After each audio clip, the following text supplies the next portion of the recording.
É um prazer tê-los conosco aqui. Eu fico feliz de, mais uma vez, ver a igreja cheia, repleta de visitantes, de membros, de pessoas de outras igrejas que estão aqui.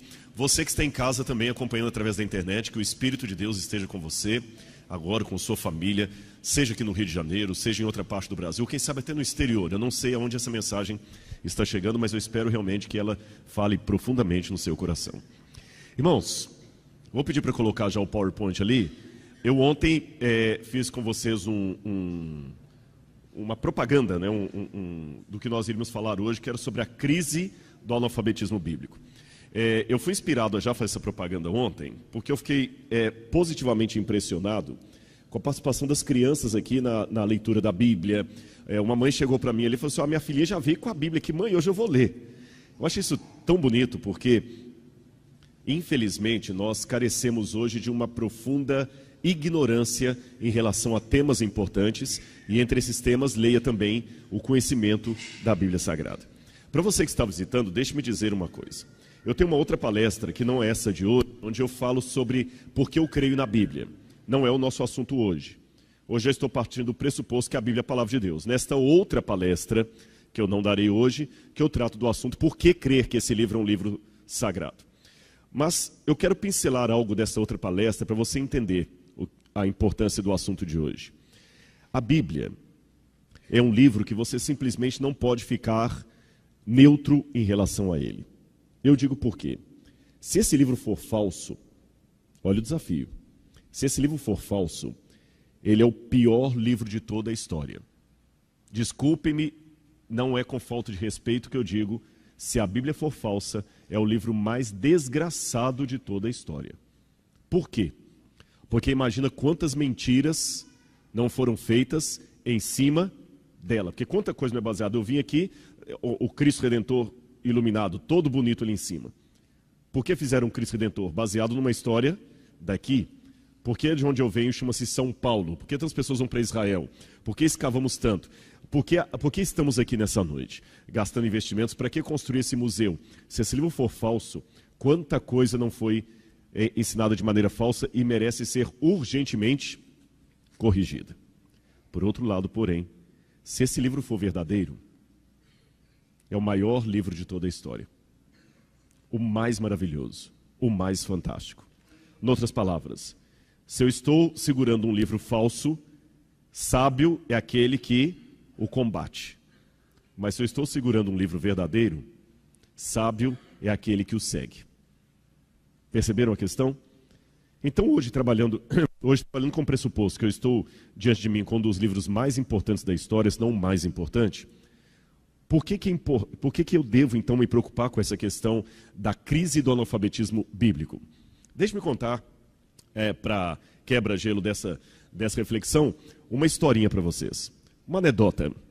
Dizem que um pastor uma vez chegou a uma igreja, ele havia acabado de ser apresentado na igreja, e no sábado seguinte, para aqueles que são visitantes eu vou explicar, a igreja adventista tem o culto do sábado e tem a escola sabatina. Como a igreja católica tem o catecismo e as evangélicas têm a escola dominical. Nós temos a sabatina porque é no sábado. Dizem então que esse pastor chegou todo feliz assim no fundo da igreja, vendo crianças correndo para lá, para cá, aquele monte de criança feliz. E ele falou: escuta, vem cá menino, vem cá. Oi pastor, o senhor é o novo pastor? Sou o novo pastor. Conta uma coisa pro pastor aqui, ele gostava de criança. Conta sim o quê? Quem derrubou os muros de Jericó? O menininho falou assim: o quê? Não fui eu não, pastor. Eu juro que não fui eu. Eu não fui eu, pastor, e saiu correndo. Ele desesperado, o que esse menino teve? Perguntou para um segundo: ei fulano, vem cá. Oi, quem derrubou os muros de Jericó? Não sei, pastor, não sei, não vou contar também, não sei, não. E saiu correndo. Tinha uma menininha. Ele falou: filhinha, vem cá. O que, pastor? Quem derrubou os muros de Jericó? Pastor, não sei, pastor, eu juro que não sei. Começou a chorar.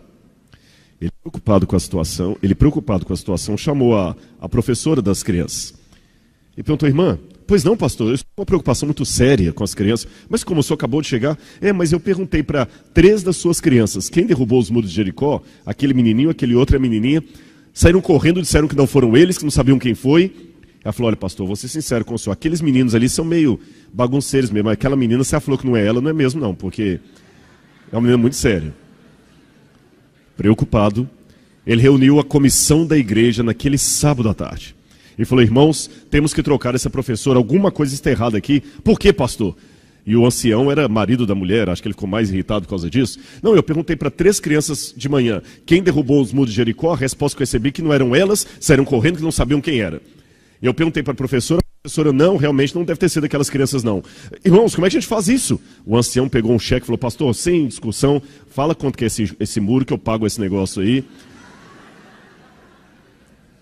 Eu sei que foi apenas uma anedota para quebrar o gelo, mas o assunto é sério. Nós estamos padecendo hoje de uma profunda crise de leitura da Bíblia. Só para os irmãos terem noção, nos Estados Unidos, que é um país que tem tantas Bíblias, mais de 90% dos lares americanos têm pelo menos um exemplar da Bíblia. Contudo, menos de 20% da população americana leem a Bíblia todos os dias. Eu não tenho um dado no Brasil, infelizmente o Brasil é muito fraco ainda de pesquisas assim. A gente tem que pegar a relação americana. Mas, infelizmente, eu acredito que muitas pessoas no Brasil também não leem a Bíblia todos os dias, embora tenhamos tantas Bíblias.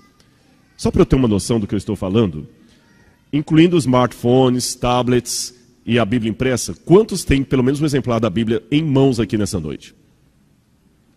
Olha, não vou falar 100%, porque eu vi umas 2 mãos abaixadas aí, mas chegou perto disso. Eu não vou perguntar quantos a leem todos os dias para não constranger ninguém, mas eu tenho certeza que o número de mãos vai cair. Agora veja um contraste. Vamos abrir a Bíblia em Apocalipse capítulo 1, verso 3. Eu vou pedir essa moça aqui para ler para mim. Você pode ler? Apocalipse capítulo 1, versículo 3.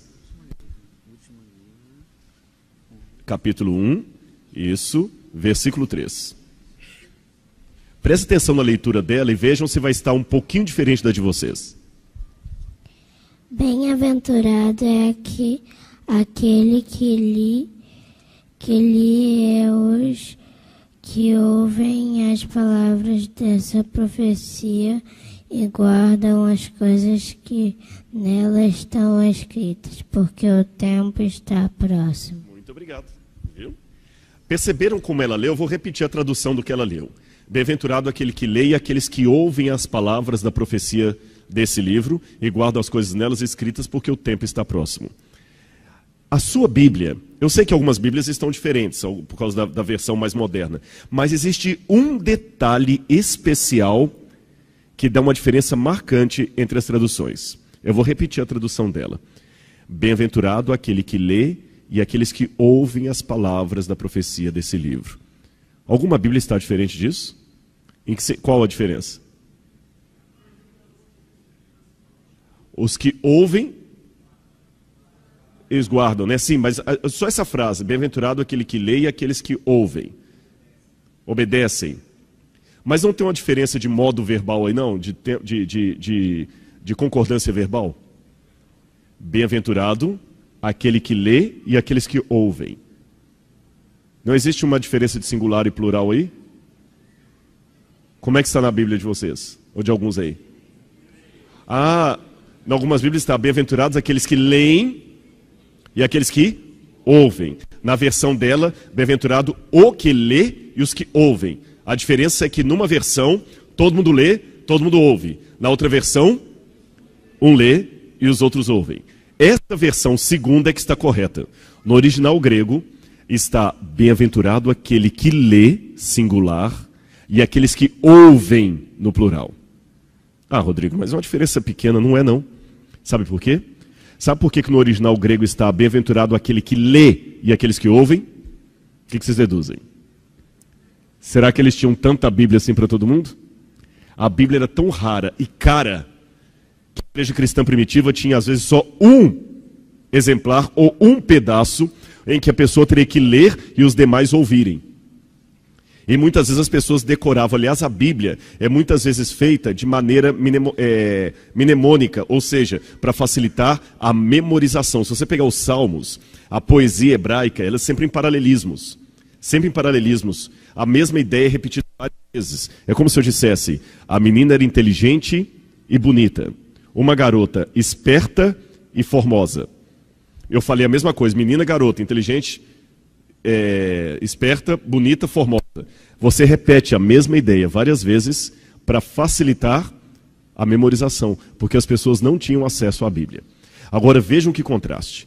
Enquanto ali a maior parte das pessoas não tinham Bíblia e se esforçavam para entendê-la, nós que temos tantas Bíblias, não nos preocupamos com isso. Deixa eu contar uma coisa rápida para os irmãos. Tá falhando aqui, a pilha vai trocar?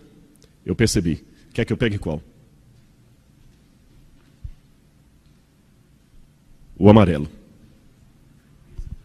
Tá. Melhorou? Ok. Muito bem, pessoal. Como eu estava... Mas vocês conseguiram ouvir, né? Apesar de uma falha aqui e outra. Eu vou contar uma história que aconteceu quando eu preguei uma vez no Sudão. Na época havia só um país, não havia o Sudão do Norte e o Sudão do Sul. Eu preguei em Khartoum. E me chamou a atenção, naquele país, quando eu fui pregar ali, uma igreja... Não tinha placa do lado de fora, que era um país muçulmano. O Khartoum deixava a igreja adventista ter um escritório, uma escola e uma igreja. Mas nenhuma propaganda, não podia pregar em público. Eu tinha um rapaz lá que estava se convertendo para a igreja, e eu fui abrir a Bíblia para ele num shopping center para pregar para ele, quase que eu tive problemas com a polícia lá. E eu me lembro que eu preguei nessa igreja pequenininha, mas muitas pessoas sentadas em bancos improvisados com tijolos, no chão. E eles cantavam. É lógico que eu não tenho influência em árabe, então eu pregava em inglês que alguém traduzia para o árabe. E você sabe que toda pregação traduzida é o dobro do tempo. Porque tudo que você fala, o tradutor repete. Se você fala meia hora, vira 1 hora. Se você fala 1 hora, viram 2. E eu estava preocupado porque eles cantavam. E é bonito o jeito que o africano canta, porque eles cantam em vozes. Sabe, é quase natural. Isso faz parte já da cultura deles. E eles cantavam. Me deram o microfone para falar. Microfone. O tempo, não tinha microfone. Para falar eram 10 para meio-dia. Aqui no Brasil, 11h30, meio-dia, a gente está terminando o sermão. Eu falei, 10 para meio-dia, o que eu faço? Eu tentei picotar o meu sermão o máximo que eu pudesse, levei até 12h30, mais ou menos. O que não foi tanto tempo, considerando que eu estava com o tradutor. Quando nós saímos da igreja, aqui nós temos o costume de cumprimentar as visitas e os membros da igreja à porta. Eu saí, veio o meu tradutor, despediu de mim e ficou do lado. Veio uma pessoa, despediu de mim do tradutor e ficou do lado. Veio outro, despediu de mim, do tradutor, do outro e ficou do lado. Fazendo 2 filas, perceberam? Eu achei interessante, falei, olha, eu vou levar esse costume para o Brasil, todo mundo cumprimenta todo mundo. Mas para surpresa minha, quando o último passou, eles voltaram para dentro da igreja. E eu perguntei para o meu tradutor, por que eles voltaram? Agora eu estudo de Daniel e Apocalipse. Não tinha almoço. Eles eram tão pobres que não tinham condição de almoçar. E eles tinham prazer em ficar na igreja. Irmãos, ficamos até 4h30 da tarde estudando a Bíblia. Depois de 4h30, os mais velhos foram para casa e chegou um dos jovens e pediu assim, olha, já que você é arqueólogo, você não pode ficar com os jovens um pouco falando sobre Jerusalém e Israel? 6h da tarde. E eu perguntei para um homem da ADRA que trabalhava, o Michael Ree, que era da Austrália, ele falou, calma, fica tranquilo, depois eu te explico isso aqui. A maior parte das pessoas que te escutaram vieram do sul do Sudão, Darfur, e eles lá têm perseguição, não podem ler a Bíblia, não podem nem ir à igreja, muitos são mutilados por causa da perseguição religiosa. Então, quando eles têm a oportunidade de ir para a igreja, sem serem perseguidos, eles não querem mais ir embora para casa. Ah, um detalhe que eu esqueci de falar. Só havia umas 4 ou 5 Bíblias ali, a minha, a do tradutor e de mais alguns membros da ADRA. O pessoal só ficava me escutando. Será que o nosso problema é que nós talvez não tenhamos demais? Olha o que disse Mário Sérgio Cortella. Nós estamos satisfeitos, nós temos uma TV Novo Tempo, nós temos uma igreja bonita aqui, não é só esta, tem a igreja da Barra, tem a igreja central, não é isso? Tem a igreja de Curitiba, tem tantas igrejas, tantas Bíblias, tantas versões diferentes. Mas cuidado com essa satisfação. Mário Sérgio Cortella disse, a satisfação paralisa, adormece e entorpece. Ela conduz a um estado perigoso de tranquilidade. Não estou querendo dizer que nós não podemos estar satisfeitos, mas eu fico com medo, como eu falei com os irmãos, pouco menos de 1/3 dos americanos, é menos de 20%, essa é uma outra pesquisa, e diz que 26% dos norte-americanos nunca leram a Bíblia. Eles estão um número um pouquinho diferente do outro. E olha uma pesquisa que fizeram de cultura bíblica entre americanos evangélicos, e olha o que descobriram. Isso foi o State of Bible, foi feito pelo Barna Institute e pelo American Bible Society em 2014, recente. Fizeram entrevista e 81% dos entrevistados diziam conhecer a Bíblia e o seu conteúdo. Contudo, menos de 43% deles foram capazes de citar os 5 primeiros livros da Bíblia. 50% sabiam que João Batista, apenas 50% sabiam que João Batista não era um dos 12 apóstolos. 69% acreditavam que a frase Deus ajuda quem cedo madruga estava na Bíblia. 48% acreditavam que o livro de Tomé fazia parte do Novo Testamento. E 58% dos entrevistados não souberam responder quem pregou o Sermão da Montanha. Será que se eu fizesse essa pesquisa aqui também eu teria um resultado melhor? O professor Kenneth Burden, que é professor de teologia do Novo Testamento no Biola University, ele disse que nós antes costumávamos ser um povo de um livro só, o povo da Bíblia. Mas hoje nós estamos morrendo de inanição teológica, inanição bíblica. E ele, como professor de teologia, observou algo que eu também já vi no seminário. Muitas vezes, grande parte dos alunos que chegam para fazer teologia não sabem de cor nem as principais histórias do Novo Testamento. Cada vez que passa está menor ainda. E um recado especialmente, eu não quero aqui desrespeitar nenhuma religião, por favor, não interpretem assim, mas me permitam a digressão para fazer uma autocrítica do cristianismo moderno. E eu faço essa autocrítica baseada até numa frase de Augustus Nicodemos, um teólogo presbiteriano respeitadíssimo, que por muito tempo foi o deão da Universidade Mackenzie. Augusto Nicodemos falou o seguinte, e para mim é um quadro vivo do que vemos no evangelicalismo hoje aqui. Há muito show, muita música, muito louvor, mas pouco ensino bíblico. Nunca os evangélicos cantaram tanto e nunca foram tão analfabetos de Bíblia. Nunca houve tantos animadores de auditório e tão poucos pregadores da palavra de Deus. Quando o Espírito de Deus está agindo de fato, ele desperta o povo para a palavra. E eu concordo com esse pastor presbiteriano. Porque, irmãos, é lastimável hoje. Você vê muitas vezes algumas pregações em TV, alguma coisa, é mais um sermão de autoajuda, uma palestra de autoajuda enfeitada com a Bíblia. Eu fico pensando às vezes, eu estou cansado já, não que eu acho que a gente não deva animar as pessoas, não é isso. Eu ontem mesmo fiz um sermão aqui procurando animar as pessoas que estão com dificuldades e tudo, mas eu não posso resumir ou reduzir a mensagem bíblica a isso. Há pessoas que todo sermão é só a mesma coisa, é Davi lutando contra Golias. Você vai vencer os seus gigantes. É terça-feira do milagre urgente. Jesus hoje não é mais Salvador. Perceberam isso? Na época de Billy Graham, a ênfase dos pastores, dos pregadores era: venha a Jesus, você que é um pecador, aceite a Jesus como seu salvador pessoal para a remissão dos seus pecados e a sua salvação. Essa pregação desapareceu. Hoje a pregação é: meu amigo, minha amiga, você que está com problema na empresa, você que está com problema nos negócios, você que está com problema na família, você que está com problema nisso, vem aqui, nós vamos fazer aqui o óleo ungido em Israel, o sal ungido em Israel. Isso para mim é idolatria. E eu me preocupo muito quanto as igrejas estão cada vez diminuindo mais o uso da Bíblia para colocar a imagem do pastor, virou franquia. Algumas igrejas que é a igreja do fulano de tal, você chega lá e tem a foto do camarada de todo tamanho na porta. E onde é que está a Bíblia? Irmãos, desculpem, é um desabafo que eu faço, porque eu lido muito com secularizados, ateus e pessoas que não querem saber de Deus, e eu temo que às vezes nós, como cristãos, estamos dando o maior argumento que o ateu possa ter. Por isso que eu citei esse pastor presbiteriano. Muita cantoria, muito teatro, muita animação. Uma vez um ateu que estava ouvindo essa mesma palestra minha, ele estava na igreja e falou assim: obrigado, eu gostei do que você falou, porque eu fui a uma igreja uma vez com os amigos, e eles cantaram tanto, e gesticulavam, e levantavam a mão para cima, e tudo mais, e choravam, e riam, e pulavam. E depois que nós saímos, o meu amigo falou: então, você não sentiu nada de especial? Porque olha como é que nós estamos nos sentindo leve.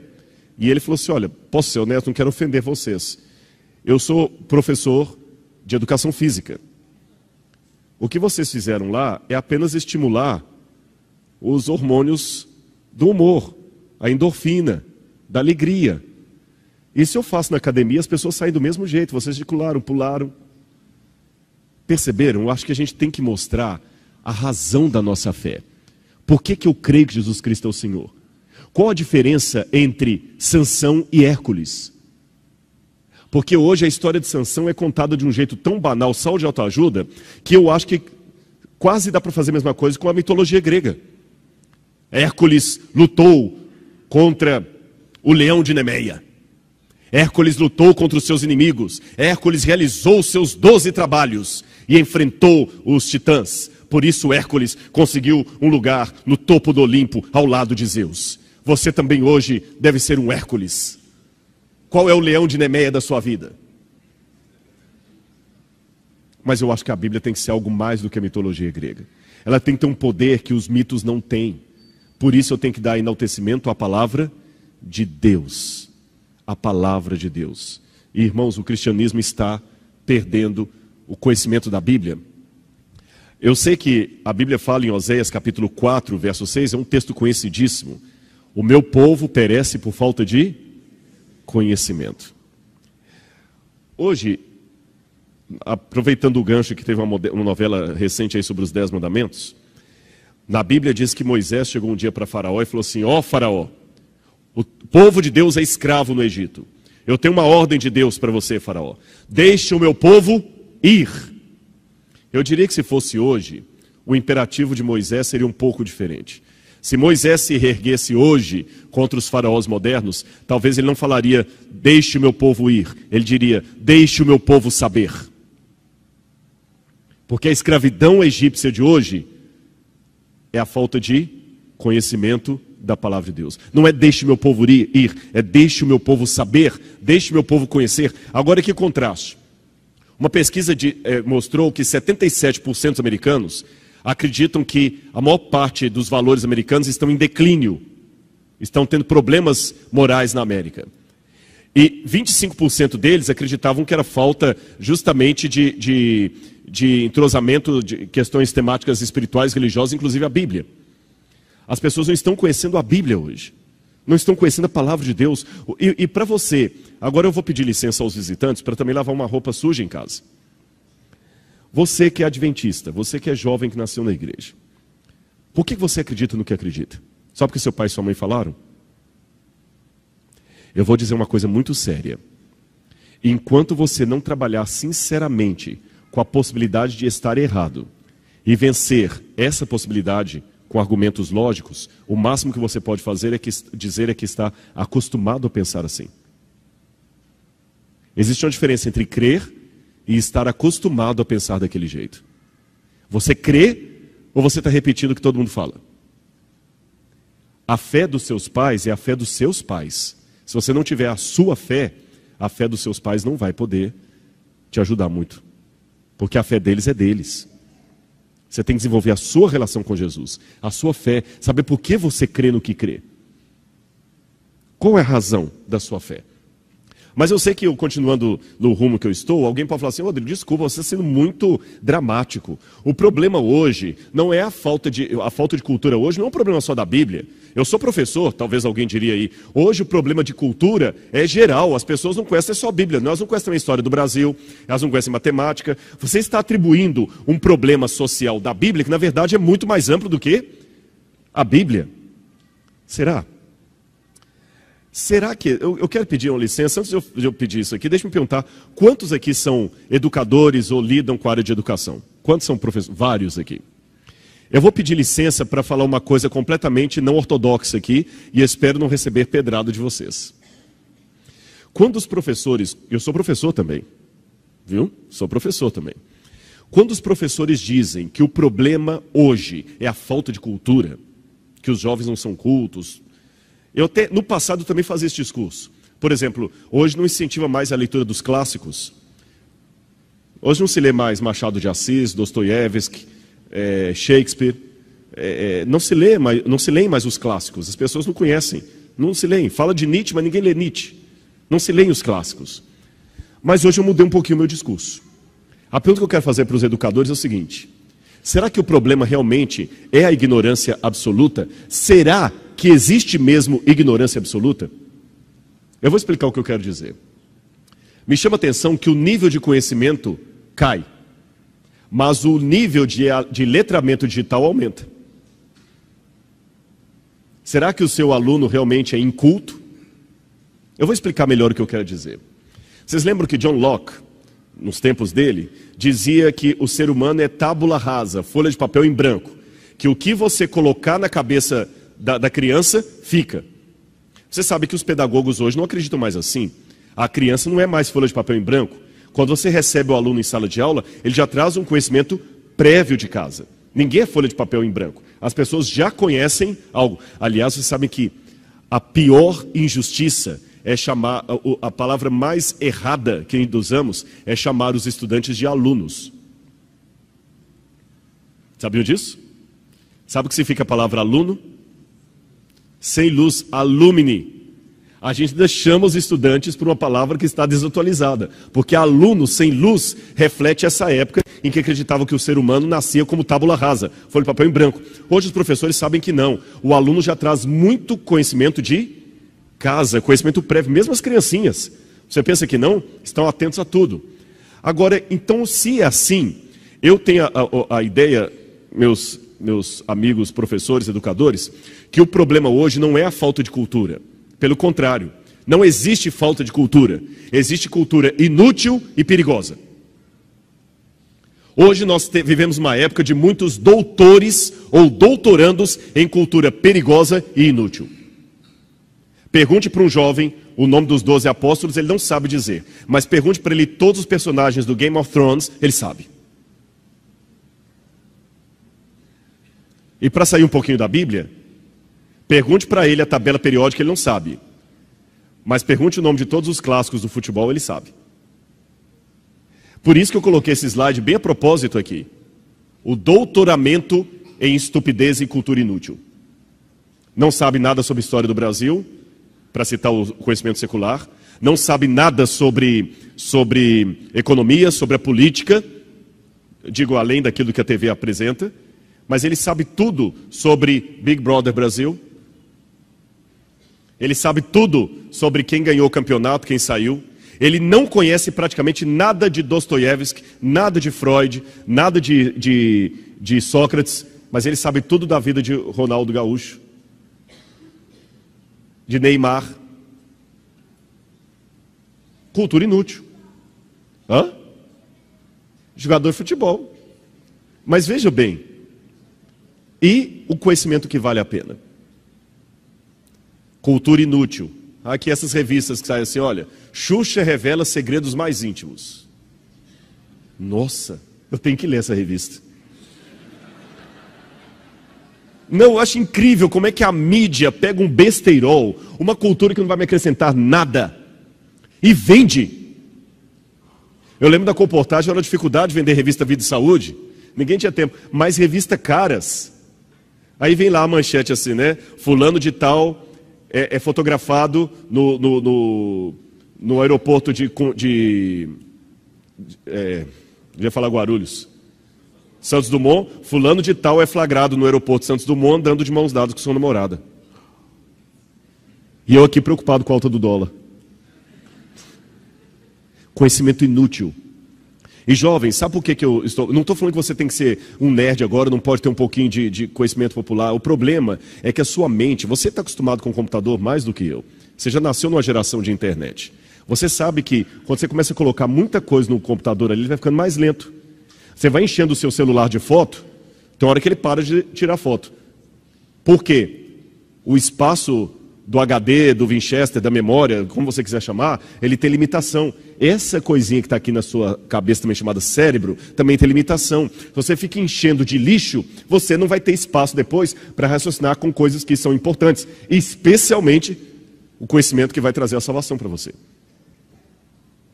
Ah, desculpa, eu não consigo entender coisas da Bíblia. É lógico, sua memória está lenta. Conhecimento inútil, mas também conhecimento perigoso. Eu acho interessante que, enquanto nós temos aqui, talvez, em muitas comunidades, crianças que não têm oportunidade de ir para a escola, e talvez não saibam mal assinar o nome delas, mas sabem montar e desmontar um AR-15 melhor do que um fuzileiro das Forças Armadas. Sabem refinar uma cocaína precisamente melhor do que um químico com graduação na USP. Vocês entenderam, então, os que lidam com a educação, por que eu questionei se realmente o problema é a ignorância? Será que o problema é a falta de cultura ou é a cultura inútil? Isso dá um trabalho a mais para os professores, porque hoje o seu desafio não é meramente ensinar, é corrigir. É muito mais difícil. Para o professor hoje ensinar, ele tem que corrigir, tem que limpar. reformar, tirar conceitos, mudar. Mas infelizmente nós vemos a pós-modernidade que você tem que, essa onda de tolerância, a gente tem que tolerar tudo, você não pode questionar mais nada. Então se você ensina uma coisa para o aluno, o pai pode até te processar. E na igreja também, muitas vezes, o que temos que fazer é corrigir conceitos. Eu vou dar mais um argumento para vocês, que a nulidade, o conhecimento estúpido, gera pessoas por aí. Hoje a enciclopédia mais badalada não é a britânica, não é a Wikipedia. Todos os acadêmicos têm um pavor da Wikipedia, porque ela mistura a frase de um acadêmico de Harvard com uma criança de 10 anos na mesma página. Mas a Wikipedia tem um aspecto social relevante que eu queria trabalhar com vocês. A Wikipedia, você sabe como funciona, ela é alimentada por pessoas de todas as áreas, concorda? Então a Wikipedia me dá uma lista de qual o conhecimento que interessa às pessoas, porque se são as pessoas comuns que alimentam a Wikipedia, o conhecimento mais valorizado pelas multidões também será mais valorizado na Wikipedia, porque ela reflete aquilo que o povo valoriza. Agora vejam, lembram que o Romário, quando ele falava da camisa 11 dele, ele falou assim, Deus é 10, mas Romário é 11. Vocês se lembram disso? Eu acho que agora a coisa ficou pior, porque Romário acabou virando 21 e Deus virou 9. Por quê?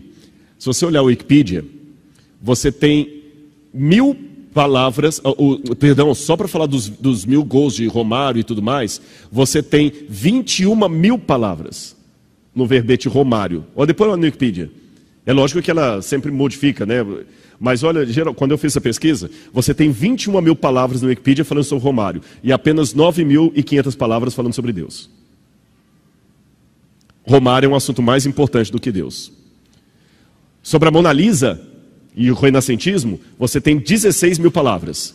Mas sobre Pokémon, você tem 47.000 palavras. Estão entendendo o que eu quero mostrar? Para falar sobre os 12 apóstolos, você tem 7.500 palavras. Mas o verbete Paquitas conta com mais de 12.000 palavras. Para falar sobre o Tiranossauro Rex, você tem 13.000 palavras. Já para falar sobre o Yoshi, que é um personagem de videogame, você tem 16.000 palavras. Isso está mostrando que o problema do povo hoje não é ignorância, é conhecimento errado, conhecimento perigoso e inútil, que ocupa o lugar do conhecimento válido. Agora eu queria abrir a Bíblia com os irmãos em Oséias, capítulo 4, verso 12, para mostrar uma coisa interessante. Nós citamos o texto de Oséias aqui, onde ele fala que o meu povo perece por falta de conhecimento. Mas tem uma coisa que as pessoas não percebem tanto. Oséias 4, verso 12. Olha o que diz aqui. O meu povo consulta o seu pedaço de madeira, a sua vara lhe dá a resposta, porque um espírito de prostituição os enganou, e eles, prostituindo-se, abandonaram o seu Deus. O que eu aprendo de Oséias 4,12? O problema do povo de Israel, quando falava assim, o meu povo perece por falta de conhecimento, não é que o povo era ignorante, é que o povo era doutor em paganismo. Eles eram ignorantes em Javé. Percebeu a diferença? Eles tinham conhecimento, mas não de Deus, do que não prestava. E como é que na arqueologia eu vejo isso? Bom, eu posso mostrar para vocês, através de um exemplo arqueológico, que o povo de Israel e Judá se tornava cada vez mais doutor em paganismo e menos alfabetizado no Deus de Abraão. Vamos falar desse sítio arqueológico aqui, Tel Motsar, que fica pertinho de Jerusalém. Ele está a 3 ou 4 quilômetros da Grande Jerusalém. E em Tel Motsar, eles descobriram uma coisa muito interessante, da época da monarquia. Um altar de sacrifícios. Isso chamou atenção porque o local do sacrifício era Jerusalém, era o templo. Mas mesmo com o templo funcionando em Jerusalém, havia ali do lado um altar de sacrifícios. Aqui está o sítio arqueológico e aqui atrás fica o altar de sacrifícios. Deixa eu explicar para vocês, a diferença de um altar de sacrifícios israelita para um altar de sacrifícios de outras culturas, é que Deus orientou que o altar hebreu ele deveria ser de pedras brutas. Do jeito que ela estava na natureza, tinha que pegar. O altar pagão era de pedras lavradas, ou seja, como se fosse um tijolo mesmo, tudo retinho. Quando eu analiso esse altar, eu percebo que ele é feito de pedras brutas, exatamente como Deus orientou, ou seja, era um altar israelita.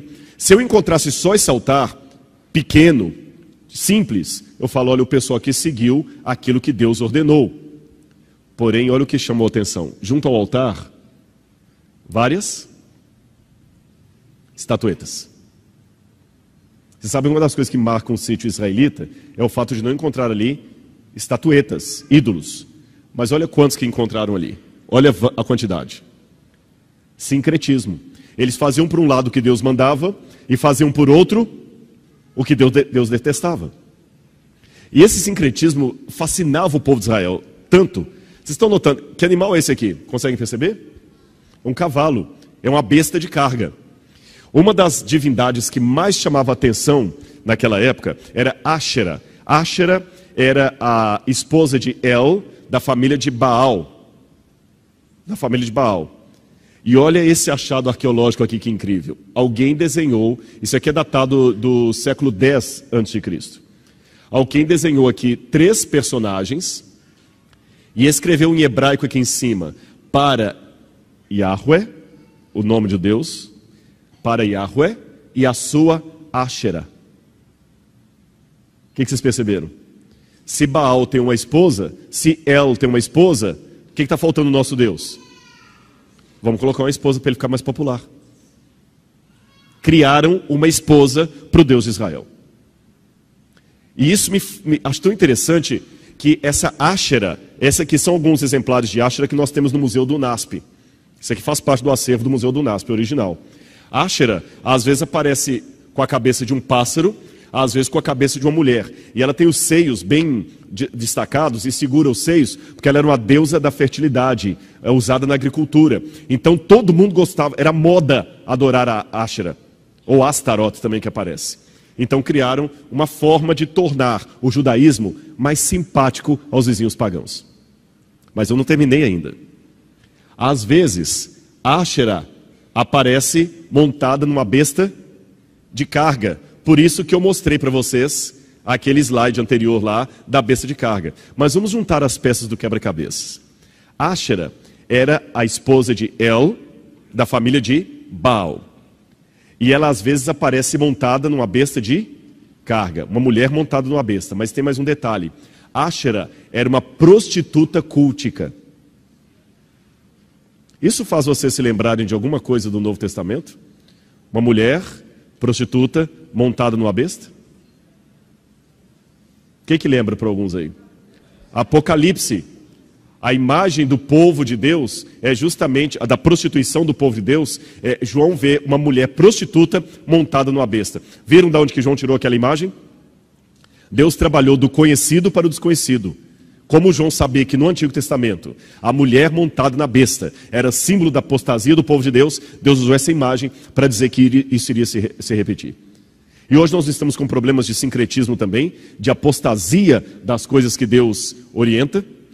Irmãos, é interessante notar que na história de Israel, essa busca pelos ídolos só passou quando eles tiveram o trauma do cativeiro da Babilônia. Aí eu fico pensando, que tipo de trauma Deus talvez não nos obrigará a passar como um povo para deixarmos também os nossos ídolos. E qual era o grande problema do passado? Vamos tornar o judaísmo mais atraente. Deixa eu abrir uma notinha de rodapé aqui para explicar uma coisa para vocês. É lógico que eu tenho que tornar a minha religiosidade relevante para a sociedade. Lógico que eu tenho que tomar. Tem uma história que eu já contei, talvez alguns já ouviram na internet, eu vou repetir essa história porque ela cai bem aqui. Houve uma vez um episódio, fictício é claro, que um paraquedista pulou do seu avião e veio descendo com paraquedas, mas o vento soprou o paraquedas para longe e ele ficou enroscado numa árvore, pendurado ali. Desesperado, como é que ele descia? Embaixo da árvore passou um homem de terno e gravata, feliz com a sua Bíblia, possivelmente indo para o culto. E o homem de cima da árvore falou, ei, por favor, você embaixo. Ele, oi, ajude-me a descer. Ajudo. Ah, olha que legal, o senhor é um paraquedista. Sim, eu sou um paraquedista, realmente. Você me ajuda a descer? Ajudo, que legal. Olha, o senhor pulou de um avião que acabou de passar, não foi? Porque eu estava vindo, eu escutei o barulho do motor. Eu pulei daquele avião. Você me ajuda a descer, porque tem incômodo, eu ajudo. Outro detalhe, O senhor é das Forças Armadas, o senhor é da Aeronáutica, porque eu estou vendo que o senhor está de uniforme. Eu sou da Aeronáutica. Você me ajuda a descer? Ajuda. Outro detalhe, eu estou vendo pela patente, o senhor é major. Aí já impaciente, o paraquedista falou, sim, sou major. E você é crente, né? Ele falou, eu sou, como é que o senhor sabe? Por causa da Bíblia? Ele disse, não, é que você está me falando um monte de verdade que não serve para nada. Eu temo que nós, como religiosos, estejamos falando um monte de verdades, eu não questiono isso, mas que não servem para nada. Nós temos que tornar o cristianismo relevante, sim. As pessoas têm que vir para cá sabendo que vão encontrar algo. Porém, contudo, entretanto, todavia, eu não posso tornar o meu cristianismo tão relevante a ponto de perder a minha identidade e aquilo que me diferencia. Porque se as pessoas vierem à igreja para encontrar o que já tem lá fora, para que elas vão vir? Irmãos, eu não sou médico, eu sei que há muitos médicos aqui, eu vou pedir licença para entrar na área de vocês, só figurativamente falando, eu não sou médico, mas uma coisa eu tenho certeza, que a diferença entre veneno e remédio é uma questão de dosagem. Então, até que ponto você está querendo tornar a igreja mais simpática, mais atrativa? Olha isso aqui que eu vi nos Estados Unidos, mesclas modernas. O que vocês estão notando de interessante aqui? Jesus, não é? Isso é a sala da escola dominical de uma igreja evangélica americana, pintada pelo pastor jovem. E está Jesus ali no meio, acompanhado por quem? Pelos Avengers. E o que tem Hulk a ver com Jesus? A justificativa, não, as crianças gostam demais dos super-heróis. Então a gente tem que, de alguma maneira, colocar Jesus junto com os super-heróis para atrair as crianças. Essa mesma, uma outra igreja também, pegando carona na mesma ideia, escreveram assim também na sala das crianças, Jesus. Mas só que quando você vê aquilo, você pensa em Jesus ou pensa em Clark Kent? Eu penso no super-homem. Eu não penso em Jesus. E essa igreja, que é a Westgate Church of Christ, fez um acampamento de verão com os jovens da igreja, e o nome era Super-Heróis da Bíblia. Olha lá, super-heróis espalham mensagem de fé. Mas não tem nenhum herói da Bíblia. Só os heróis da Marvel. Olha lá. E todos me vestidos de Homem-Aranha, não apareceu nenhum Davi ali, não apareceu nenhum Sansão. Esse aqui é um dos líderes da igreja vestido de Homem-Aranha, e esse é o pastor dos jovens vestido de Batman. Eu sei que alguém pode falar, mas isso não vai acontecer no Brasil. Cuidado. Às vezes é muito fácil ver o defeito do lado de lá.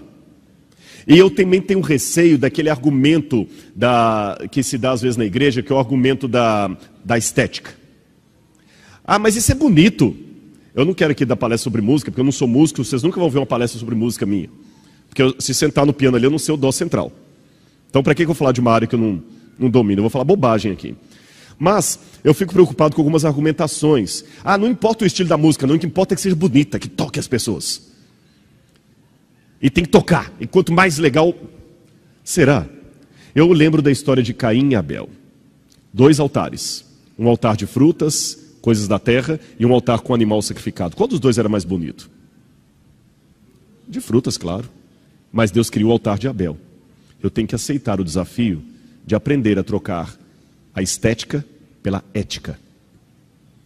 Nem tudo que é bonitinho faz parte do plano de Deus. Agora, cuidado, para não parecer que eu estou levando vocês ao fanatismo. Deus pede na Bíblia para que eu seja diferente, mas Deus não pede para eu ser esquisito. Tem irmãos da igreja que confundem ser diferente com ser esquisito, ser estranho. Também não quero agora que ninguém aqui mais assista um filme, um desenho animado. Não é isso, não é isso. Queima a televisão, não é isso.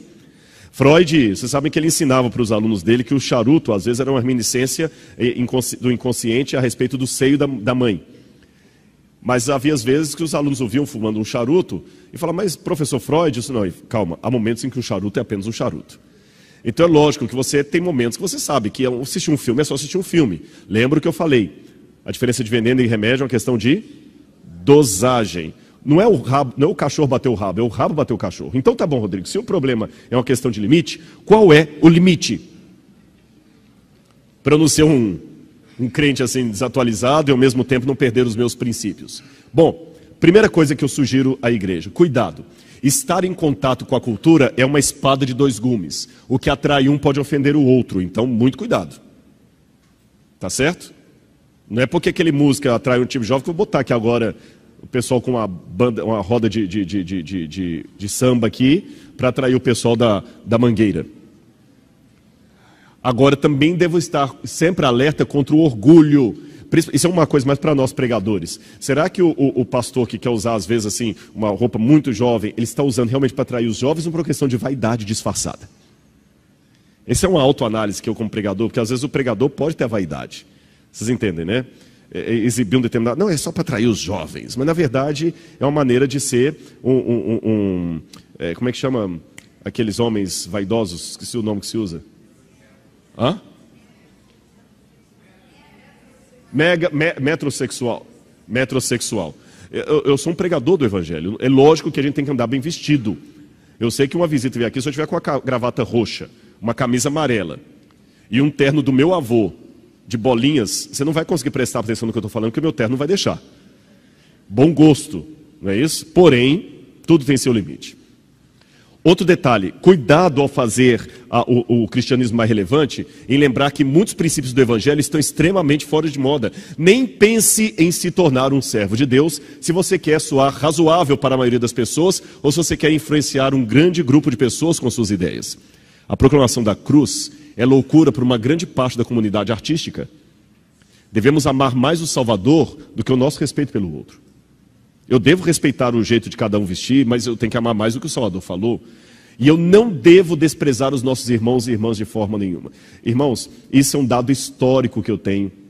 A maior parte do cristianismo, através dos séculos, sempre foi formada por gente simples, pobre e com baixa cultura.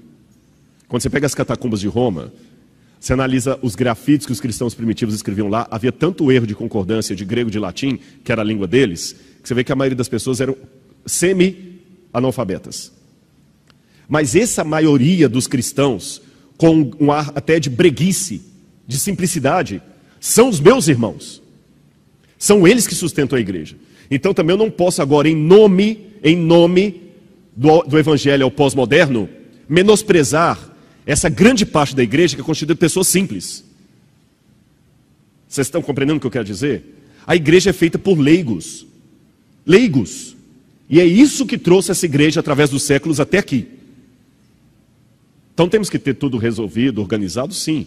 Mas sem menosprezar aquele irmãozinho simples, que ainda vem com um terninho simples, e a biblinha toda surrada, e não sabe bem o português. E nem todos os crentes que tentam ser descolados são bons nisso. Então não tente ser descolado demais. A gente fala muito de vaidade cristã. Temos que cuidar, porque a vaidade influencia muito o homem também. Existe uma maneira machista de falar disso como sendo só mulher. Cuidado. E cuidado para você não ser um pouquinho fora daquilo que você é.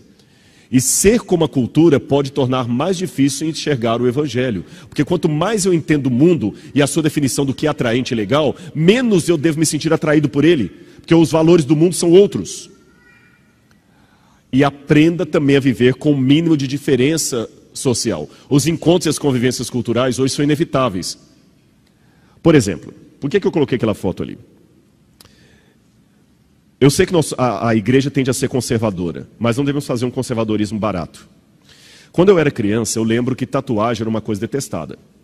E também não penso que eu estou fazendo aqui apologia à tatuagem. Não é esse o meu tema. Não confunda o exemplo com o tema, certo? Mas deixe-me dar esse exemplo. Tatuagem era uma coisa que não era bem vista. Lembra da época da ditadura militar? Se você tivesse uma tatuagem, você não podia ir para o exército, você não podia trabalhar em repartição pública. Lembram disso? É porque passou pela cadeia. Mas os tempos mudaram. Hoje tatuagem virou uma coisa normal. Quase todo mundo faz tatuagem. E tatuagem não sai com água e sabão. E muitas dessas pessoas tatuadas se tornam membros da igreja. Eu vou ter sensibilidade para não olhar para a tatuagem dele e tratá-lo de igual maneira? Será que eu estou preparado para receber pessoas tatuadas para vir falar aqui na frente? Para usar uma camisa de manga no acampamento? Não, esse não pode ser líder dos jovens, não, porque ele tem uma tatuagem aqui, os jovens vão ver. Eu tenho que estar um pouco mais aberto. Senão, vou criar uma discriminação desnecessária. Perceberam a questão? Houve uma moça que levou o pai dela em São Paulo numa igreja e ele era tatuador. Ele não aguentou ficar muito tempo na igreja, porque falou que o pessoal olhava tanto para ele assim que ele se sentiu mal e saiu. Sabe uma coisa que eu tinha vontade de escrever? Eu estou com isso na cabeça. Inspirado na Glorinha Calil, que ela é uma socialite que não é fresca, desculpe. Ela é prática. Ela é muito prática. Ela ensina como usar um celular em público, não é? Eu pensei, talvez, não que eu seja a pessoa ideal para fazer isso, mas eu tive esse insight de fazer um manual de boas maneiras na pregação do Evangelho. Porque às vezes eu tenho uma maneira brega de pregar o Evangelho que mais afasta do que ajuda. Sabe, como é que você toca determinados temas para não tornar o Evangelho uma coisa, sabe, ridícula. Bom, isso é só uma digressão. Agora, fala-se muito de tentação, mas existe também o pecado da distração, cuidado, viu? Muitas pessoas não leem a Bíblia hoje, não é porque eles estão fazendo coisa errada, é porque eles estão fazendo coisa certa em quantidade errada. Qual a diferença, Rodrigo? Eu não entendi entre tentação e distração, eu explico para você. Tentação, alguém que está na internet vendo site pornô. Isso é tentação. Distração, alguém que está na internet olhando a página do UOL, mas o dia inteiro. O Facebook, o dia inteiro. Ninguém vai chamar a atenção de um jovem, de um membro da igreja, porque ele está navegando na página do UOL ou no Facebook dele. Ninguém precisa navegar escondido no UOL. Na pornografia, sim. No UOL, não. Pornografia é tentação, o UOL é distração. E eu fico achando que às vezes a ameaça maior da igreja não é a tentação, é a distração. Porque a tentação, tu vai falar que é errado. Uma mãe vai dizer assim, olha, por favor, conversa com meu filho que eu peguei, esfalaguei no quarto mexendo com pornografia. Mas é a distração. Ela é igualmente satânica. Ela te distrai com coisas que não são moralmente erradas, mas te tomam o tempo da palavra de Deus. É interessante que, você lembra de Oliver Oil, que falou do livro 1984? Ele disse que quando as pessoas, aliás, na época de Oliver Oil, ele dizia que o governo totalitário seria o grande problema da humanidade. Mas existe um outro autor, Neil Postman, que diz que o problema da humanidade hoje não é o governo totalitário. É quando as pessoas começassem a amar a opressão e a adorar as tecnologias que os governos autoritários fazem. Essa é a nova ditadura do século XXI.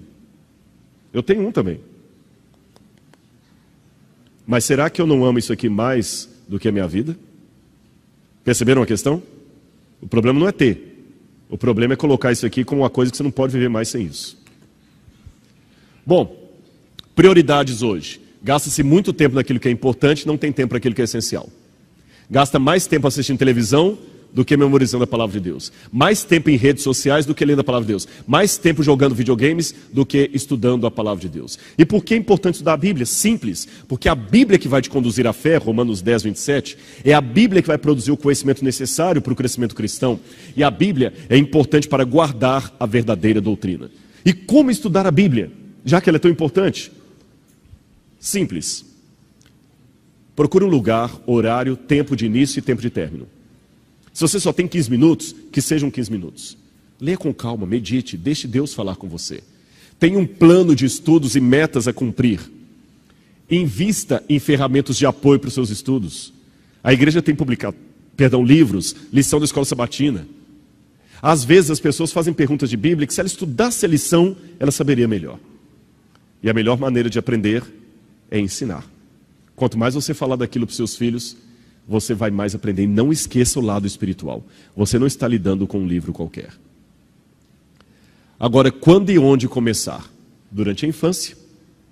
Lembra que os judeus tinham um costume muito interessante no livro do Deuteronômio, que Deus mandou colocar a lei na fronte e nas mãos dos filhos. Por isso que os judeus até hoje têm esse costume de colocar, às vezes, nas orações, uma caixinha aqui e outra aqui. É a Torá, é a lei. E quando ele faz essa oração, Baruch Rabá Adonai Eloheinu Melech Haolam Hamotzin, ele vai fazendo aquelas orações ali, ele está sempre lembrando, mantenha a lei, disse o livro do Deuteronômio, diante dos olhos dos seus filhos, fale da lei sentado, em pé. Irmãos, eu vi isso em Israel. Você tem duas classes de famílias em Israel, aquelas que são religiosas conservadoras e as que são liberais. O contraste é incrível. Quando eu fico num hotel mais religioso, diferente de um hotel mais secularizado em Israel, olha o que eu já percebi. E no verão, hotel secularizado, aquele bando de adolescentes sozinhos, com os monitores, correndo para todo lado, quebrando coisa, rindo, brincando, os monitores desesperados lá, sem saber como controla. Aquele monte de garotas e rapazes, segurando para não dormir em quarto separado. Para continuar dormindo em quarto separado. Aquele monte solto lá, rindo, dando gargalhada e tudo mais. Quando eu estou num hotel religioso mais conservador, no sábado, eu vejo ao pôr do sol as famílias sentando com os filhos em grama, em mesa, o pai, o avô, o tio, que eles viajam juntos em família, e os filhos ao redor da mesa, e eles cantam. O pai começa a contar histórias da família, história do povo de Israel, e as crianças ficam todas assim ouvindo o pai. Comparando as duas situações, aqueles filhos de pais mais piedosos dificilmente largarão o judaísmo. Eles têm muitas barreiras emocionais para quebrar. O que está acontecendo na América hoje? Por que você tem... Quem já foi para os Estados Unidos aqui, você já viu a quantidade enorme de velhinhos trabalhando em Walmart, em pedágio? Aqueles velhinhos lá todos segurando, passando lá, você entra no Walmart, lá tem aqueles velhinhos lá puxando carrinho. Por quê?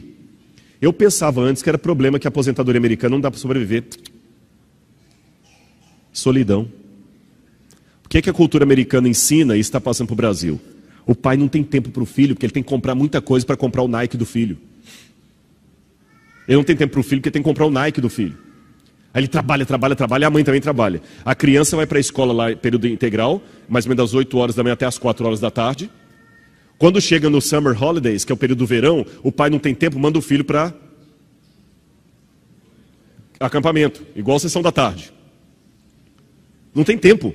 Quando o filho faz 19 anos, sai de casa e vai para o college. Não volta mais. Quando esse filho cresce, o que ele vai fazer? Ele também não tem tempo para o pai. Bota no nursing home. E só visita no dia de ação de graças e no Natal. Às vezes tira o velhinho de manhã, leva para casa e devolve à noite. Não tem apego. Será que isso não está começando a acontecer no Brasil também? Você, irmãos, desculpa, é muito fácil você falar, Rodrigo, você não tem filho. Olha, eu não sei, mas eu sei de uma coisa. Eu posso não falar, mas eu fui filho de alguém. Estou repetindo o que pais piedosos disseram. Arrume, se vire, dê tempo para os seus filhos. Se você não fizer isso, um traficante vai adotar seu filho. Ele vai ter tempo que você não tem. O colega da escola vai ter tempo que você não tem. Aproveita, ensina a Bíblia, senta com ele, mostra as razões da fé, mostra que você o ama. Coloque a prioridade na Bíblia. Diminua um pouquinho a TV a cabo, mas ensine, estude a Bíblia, faça o culto do lar, culto de pôr do sol. É isso que devemos fazer, porque quando eu vejo essa imagem do Apocalipse, essa imagem dos judeus, tendo a lei diante dos olhos e das mãos, eu lembro de outra imagem do Apocalipse, onde a besta, o anticristo, também colocará uma marca na testa e na mão. Não seria uma contrafação daquilo que Deus mandou? Deus mandou colocar a lei diante dos olhos e na mão. O anticristo coloca a sua marca. E o anticristo, hoje, embora a marca da besta ainda não aconteceu no sentido profético, de maneira simbólica, eu posso dizer que o anticristo já está começando a colocar mini marcas na nossa juventude. Embora eu saiba que a marca da besta ainda não saiu. Quero deixar isso bem registrado. E proteja-se. Como diz a Bíblia, tomai também o capacete da salvação, a espada do Espírito, que é a palavra de Deus. E aprenda, meus irmãos, o ouvir, a fé vem pelo ouvir, e o ouvir da palavra de Deus. A mesma palavra de Deus que transforma vidas vai continuar transformando o seu lar. Sabem qual que é a pior tentação para um ministro? Sabem qual é a pior? Vou revelar para vocês. Há muitos pastores aqui. A pior tentação para um pastor é começar a usar a Bíblia profissionalmente. O dia que você usa isso aqui de maneira profissional, você perdeu o seu ministério. Mas não seria talvez a pior tentação para você? Querem um exemplo final do que a Bíblia pode fazer no seu lar? Querem? Então preste atenção nesse vídeo que eu vou mostrar para vocês. Eu mencionei ontem que você já deve ter visto sermões bonitos de pastor Luiz Gonçalves, pastor Alejandro Bulhon, pessoas se emocionando, não é isso?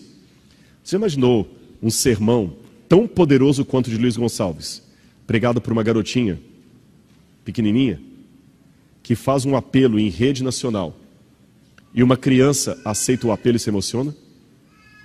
Querem ver isso essa noite? Presta atenção nesse vídeo, então, que foi gravado no programa do Raul Gil. E, ao assistir esse vídeo, especialmente o final, o início dele não parece uma coisa além de uma criança inteligente. A surpresa está no final. E pense, ao assistir esse vídeo, o que Deus pode fazer com você e sua família se você colocar a Bíblia no coração das suas crianças. Preste atenção. Fala, então. A Bíblia está cheia de histórias de pessoas que fizeram Deus ficar muito feliz, e esta é mais uma delas. No livro de Gênesis, conta que teve um tempo que os homens ficaram muito maus, por isso faziam coisas terríveis, matavam, roubavam, brigavam uns com os outros. Era uma loucura. E aí, pessoal, o que é isso? Vamos parar com essa bagunça, isso? O que está acontecendo aqui, afinal de contas? Brigando de novo. Mas que coisa, você só sabe arrumar confusão, hein? Ponto. Chegou, Santi. Sai pra lá, não é? Vem se não se mete, for chamar, tá legal? Vamos querer saber você não, cara? Nós queremos saber mesmo. É de muita farra, muita animação, socorro, muita loucura, tá, pessoal? É isso aí, cara. Deixa a gente passar, tá legal? Se moda. Esse é Noé, um homem que sempre procurou obedecer a Deus. Ele foi o único homem bom de todos os que viviam naquele tempo. O único homem que não tinha a cabeça oca. Mas a família de Noé era diferente. Eles tinham 3 filhos que se chamavam Sem, Cã e Jafé. Todos trabalhavam com o pai. Tinham uma vida boa e alegre também.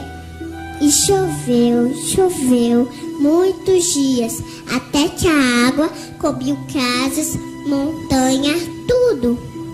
Ainda bem que o Noé foi obediente a Deus. Você também é obediente? A arca ficou presa no pico de uma montanha que estava debaixo da água. Noé colocou o nome daquela montanha de Monte Ararat. Apesar de todos os louvores do dilúvio, Deus estava alegre, porque o Noé o obedeceu. Por isso, a terra seria povoada de novo, e ele poderia se alegrar novamente com a sua criação. Quando chove, em qualquer lugar do mundo, quando as gotinhas de chuva encontram a luz do sol, o arco-íris aparece. Quando você ouvir riscando o céu, lembre-se dessa história que aconteceu de verdade há muitos anos atrás. Saiba, meu amiguinho, que Deus te ama muito e cuida de você como cuidou de Noé e sua família. Então confie nele como Noé confiou.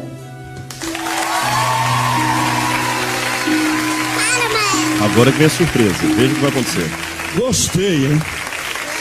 Gostei. Agora eu quero ficar mais um pouquinho aqui. Vem cá, vem cá. O que foi? Vem cá, vem cá. O que aconteceu? Não foi, porque ela tá sentindo Jesus no coração. Será? Vem cá, o que aconteceu com ela, hein? Vem cá. Tem Jesus no coração dela. Vem cá, vamos cá, as duas. O que houve? Fala aí, o que houve? Você tem Jesus no coração? Não. Você tem Jesus no coração? Ela falou não. O que aconteceu que está chorando? Fala aí. Não sei. Pergunta pra ela. O que ele falou? O que foi? Não sei. Ela tá chorando porque machucou alguma coisa. Pergunta pra ela. Uma coisa doente. Sim, pergunta pra ela.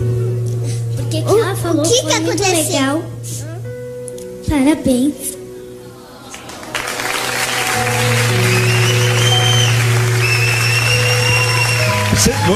Você quer orar para ela também? Quero.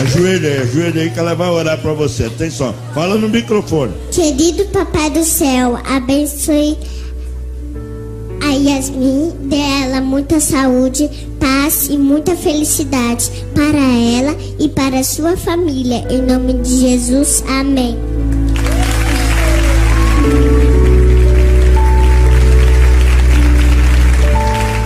Pronto. Melhorou, Yasmin? Então fala pro auditório por que Orei, você tá... agora ela não tá mais chorando, ela ficou feliz. Hã? Ela tá feliz agora. Pergunta pra ela. Você tá feliz? Tô. Ela tá. Tá. Pergunta pra ela por que ela tá chorando, que eu não entendi até agora. Por que você tá chorando? Porque você é muito linda, você conta bastante história de Deus. Você conta todas as histórias, todo mundo chora. Presta atenção, olha. Que tem alguma coisa na família, Ó. eles choram. Que tá acontecendo essas coisas, né? O que tem? Meu coração.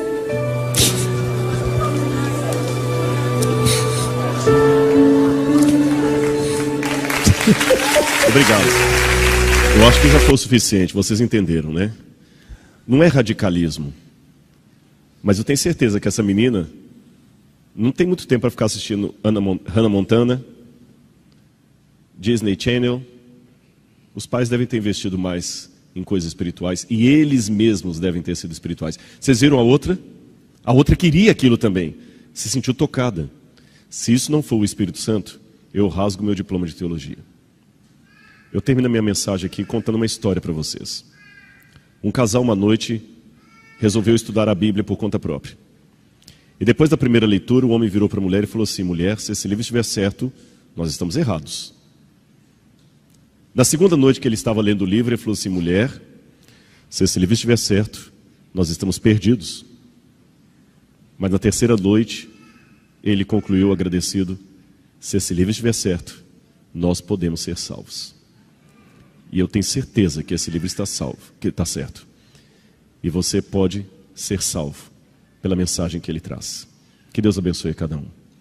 Vamos estudar a Bíblia, vamos conhecer a palavra de Deus. Amém?